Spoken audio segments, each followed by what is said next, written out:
Whose world is this? Hello everyone, Ryan here, and today I'm doing a special kind of video. I'm going to be running down the top 10 albums of the year. Now I'm not going to list them in order from 10 to 1 because I kind of don't want to give too much away for the official year-end list.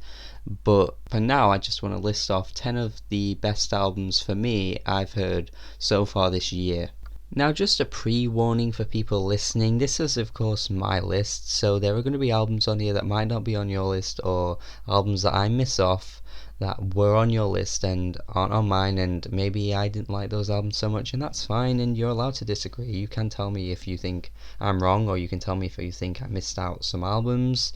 But I do think this list will include some albums that not other people will have included, and also a lot of other lists I've seen so far by music publications have included albums from like Migos, Future, Girlpool, J-Som, and I didn't rate any of those albums at all, so I don't know if I'm out of touch or I just have terrible taste, but I don't know, I just can't see why some of these lists have those albums on there. But anyway, my albums list won't include those, and it might not even include Kendrick Lamar.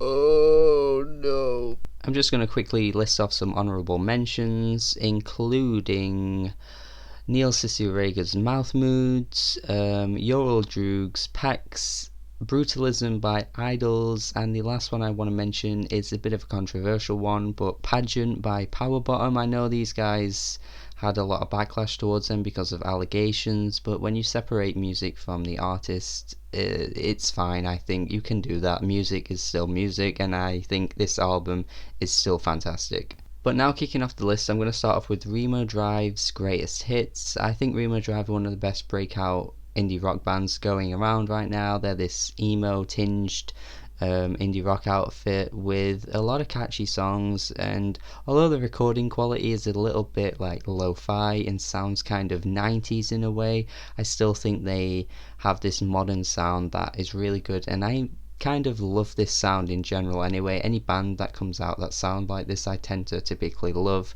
and Remo Drive has just captured all of those sounds in one album, and it's really short as well. It's only 30 something minutes long. It's a perfect length. Yeah, these guys are great, and yeah, worth checking out. Next one I want to talk about is Odyssey's Iceberg. Odyssey is this underrated MC, I believe anyway. He's had a few great albums over the past few years, this being one of them, and yeah, he goes through a lot of great song topics on this album. He's not that much of a wordsmith, but he can rap really well as well, but it's really about those instrumentals and beats. He chooses them so well, they're always so smooth, and he adds a lot of melody to them as well, so there's some catchy songs with good choruses. And yeah, this guy needs more attention as well. Like, I feel like he's a rapper right now that rarely gets talked about, but he is easily one of the most interesting rappers in the game. I now want to talk about Sampha's Process. Sampha has just cured the world with this album. This is just beautiful. Oh my god, everything about his vocals I love. He's just got such an amazing voice, and the piano ballads on here, like No One Knows You, No One Knows Me Like the Piano, is just incredible. I feel like this guy should have broke out into the mainstream by now, because especially in a world of like Sam Smiths, you'd think that Sampha would have a place, but I'm not really sure why. But the electronically tinged tracks as well on here just fit his style so well. He goes through all these different sounds and everything just works for his voice, and he's an amazing songwriter as well. The lyrics on here are so heartbreaking at points. Yeah, Sampha's Process would probably be in the top 3 right now if I were ranking these, but yeah, this is going to be one that's hard to beat for the rest of the year. Next album I want to talk about is Foxygen's Hang. Now, I think Foxygen's last album to this one, before this one, was the album that kind of ruined them a bit, because it got such a bad press and response that even fans really didn't like it either. So I think this album's hype died off a little bit, but Hang is actually a really fantastic album. I mean, there's so many lavish and lush instrumentals. It all sounds a bit epic and grandiose, kind of a bit over the top, but I think it's done really well. Their inspirations come from 60s and 70s music on all their songs, and I'm down for it. I think they're really good at doing that sound, and it may be a bit of a throwback, but I like it as it is, and I think they do it so well. And yeah, I think this is an album worth checking out. Jessica Hoop's Memories Are Now is the next album on my list. Jessica Hoop is this fantastic singer-songwriter who makes indie folk music. She has a really good voice. Anyone that likes Joanna Newsom, I think, would enjoy Jessica Hoop as well. And yeah, again, this is a really well-made album filled with great tracks, and the lyrics again is the standouts for this album. I think this list that I've made so far is pretty much predominantly singer-songwriters, but I think that's what's dominating the year at the minute, because all of them are just coming out with these amazingly written albums, and this is another one of them. And speaking of singer-songwriters, I suppose I'm not the first person to absolutely praise the hell out of Phil Elverum's Mount Airy album, A Crow Looked at Me. Wow, this album just destroys you. I don't know how this album can even be listened to be honest, but when you do, it just really is just something else. It's barely even music. I mean, I guess you couldn't even slap a genre onto this, but the emotions and the just rawness and how real it feels is just something I've never heard in an album before. It's of course about his wife's death from last year, and the fact that he was able to put out an album so short after the death of his wife is quite something in itself, but it produced some incredible music that I don't think will be ever touched in the future. Yeah, this album is just something unreal.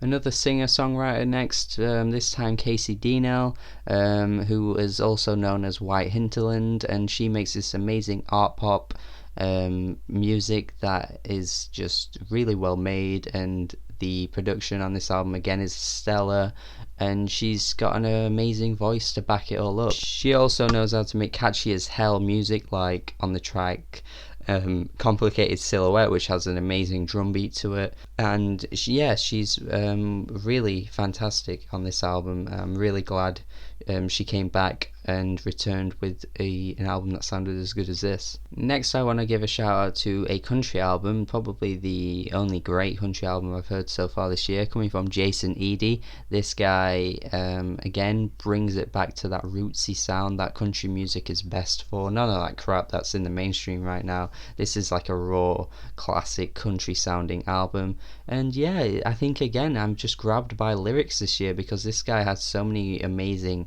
song topics, like the track about the Jesus story, which he talks about on the intro track, and so many other things on this album where he kind of feels relatable in a kind of weird way. And he's fantastic, this guy. I think anyone that doesn't listen to country right now, because I know it's not a huge genre, but you should check it out anyway, because I think you could like this.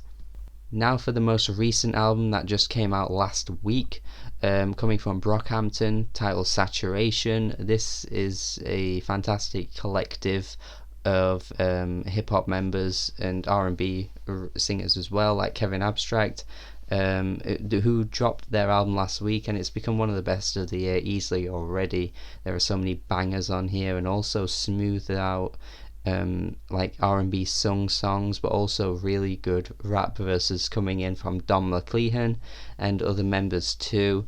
This is one of the best breakout hip-hop groups to come out in so long, and I'm glad that hip-hop groups are coming back in a big way. And finally, the album that I wanted to last mention is Perfume Genius's No Shape. This guy is constantly putting out amazing music. Every album he's put out so far has been fantastic. I don't know if this is his best yet. I'm not quite sure. Maybe I like Too Bright just a little bit more. I'm not sure, but this again has got some of his best songs on here, like Slip Away, Just Like Love. Man, this album is just incredible. He references kind of his feelings about how he feels in his body on this album quite a bit, and a lot of references to his lover, his like boyfriend, his current lover, Alan, I believe, because that's the final track called Alan. And yeah, this guy is an amazing singer.